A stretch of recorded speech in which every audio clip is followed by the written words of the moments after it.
Yesterday, December 7th, 1941,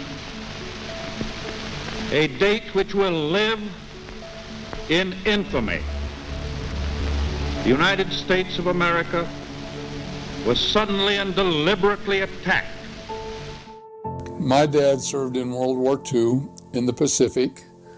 He and two of his cousins who were twins, they were first cousins, were in Pearl Harbor together.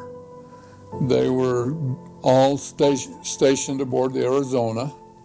They were very, very close.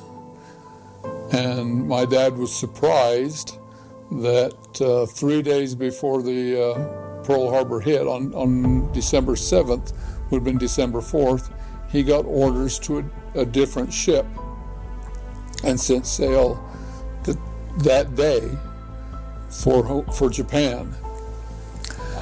But his two cousins stayed on the Arizona, and they went down to the ship. Their remains are still on.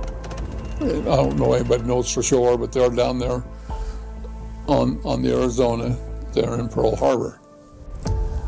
Dad never talked to me very much about what he did in the war. He did tell me and that he was a photographer, and he was served. The last part of his service was in Sugamo prison camp, and that's all he told me about it. But he took pictures of hundreds of war criminals.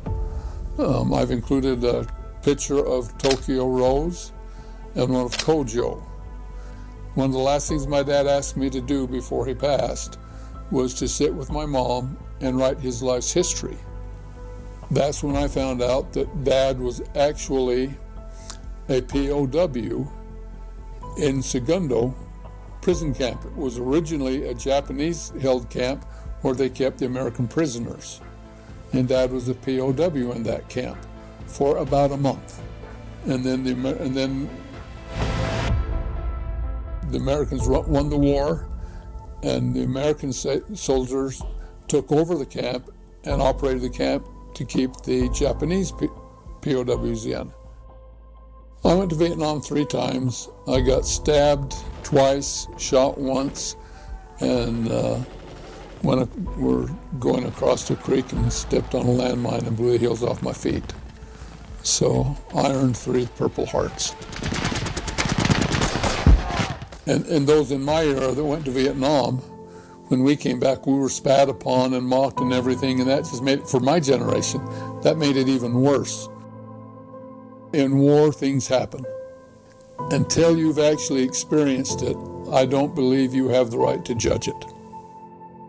Whenever we see a veteran, someone wearing the clothing, most people will say, "Thank you for your service."